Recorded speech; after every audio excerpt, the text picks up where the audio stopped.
तो यहां हम शुरू करते हैं। Andrew Tate. रोमानियन ऑफिशियल्स ने टेट ब्रदर्स के खिलाफ चार्जेस फाइल किए। कंट्रोवर्सी जारी है और social media influencer Andrew Tate को ऑफिशियली रेप, ह्यूमन ट्रैफिकिंग और महिलाओं का यौन शोषण करने वाले एक ऑर्गेनाइज्ड क्राइम ग्रुप बनाने के आरोप लगे हैं। बीबीसी न्यूज और टेट की biggest fan writer Lucy Williamson के अनुसार एंड्रू के भाई ट्रिस्टन भी इन्हीं आरोपों का सामना कर रहे हैं।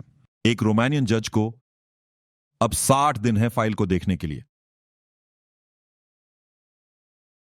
केस को ट्रायल भेजने की खबर सुनकर टेट भाइयों की मीडिया टीम ने जवाब दिया, यह खबर बिना शक के प्रेडिक्टेबल है। हम इस मौके को अपनाते हैं अपनी मासूमियत दिखाने के लिए और अपनी प्रतिष्ठा बचाने के लिए। यह ट्रायल हमें मौका देता है मेहनत से कलेक्ट किए सबूत पेश करने का, जो भाइयों की मासूमियत के दावे को बिना शक साबित करेगा। दूसरे चार्जेस अभी भी इन्वेस्टिगेशन के तहत हैं, जो एक अलग आरोप पत्र में जा सकते हैं, जिसमें मनी लॉन्ड्रिंग और माइनर्स ट्रैफिकिंग शामिल हैं। दोनों भाई अपनी मासूमियत का दावा करते हैं, सभी आरोपों को इनकार करते हुए। यह ट्रायल तुरंत शुरू नहीं होने वाला है और इससे कई साल लगने की उम्मीद है। और अगर आप इंटरव्यू देखना चाहते हैं तो नीचे क्लिक करें। कई साल? हां, ऐसा ही होता है। दोनों भाइयों ने कहा है कि अगर आपके पास हमारे खिलाफ कुछ है तो पुलिस के पास जाओ, एक रिपोर्ट बनवाओ, अपनी कहानी लेकर आओ। अगर उन्होंने कुछ किया है तो कानून अपना काम करेगा। अगर उन्होंने कुछ नहीं किया है और यह गेम खेल रहे हैं तो रोमानिया को कुछ करना ही पड़ेगा दिखाने के लिए। हां, हम सही थे। पिछले अप्रैल से लेकर अब तक कितने भी महीने बीत गए हों, 14 महीने शायद। यह सब एलिजिडली चल रहा था। अब हमें उन्हें कॉन्विक्ट करना ही पड़ेगा, क्योंकि सब कह रहे हैं कब आप उन्हें कॉन्विक्ट करोगे। तो यह पूरे 14 महीने का विच हंट है। असली काम अभी शुरू होता है। उनके वकील अब ऑफिशियली अपना काम कर सकते हैं। पिछले 14 महीनों में वो लिटरली कुछ भी नहीं कर सकते थे, क्योंकि उनके पास कुछ भी नहीं था लड़ने के लिए। कोई पेपर नहीं, कुछ भी नहीं। कोई पेपर अब तक नहीं। अब वो उनके पीछे जाएंगे और इस चीज के बारे में कुछ और जानने में थोड़ा टाइम लगेगा। क्या आप टेट्स के साथ की कहानी देख रहे हैं? थोड़ी सी। आपके इस बारे में क्या विचार हैं?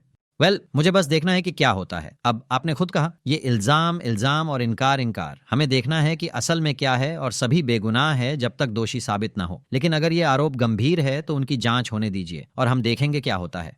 हां, अब यह कानून पर है कि वो अपना हिस्सा निभाए और उनके लॉयर्स पर भी है कि वो अपना हिस्सा निभाए। लेकिन ये एक लंबी प्रक्रिया होने वाली है। मुझे नहीं लगता कि हमें 1 या 2 महीने में कोई अपडेट मिलेगी। मुझे लगता है कि यह चीज कुछ समय तक चलेगी। अगर मुझे टेट से कुछ सीखने को मिला है तो वो ये है कि मैट्रिक्स एक असली चीज है और मैट्रिक्स अटैक्स भी एक रियल चीज है, और वो चाहे जो भी करना पड़े वो तुम्हें नीचे गिराने के लिए कर देंगे। वो महीने साल बिता देंगे तुम्हारी सारी चीजों में कुछ भी ढूंढने के लिए। वो 10 साल पहले किसी पब में किसी लड़की तक पहुंच जाएंगे जिसे तुमने मिला हो या ना मिला हो, बिना नाम बिना चेहरा, और उसे एक कहानी दे देंगे।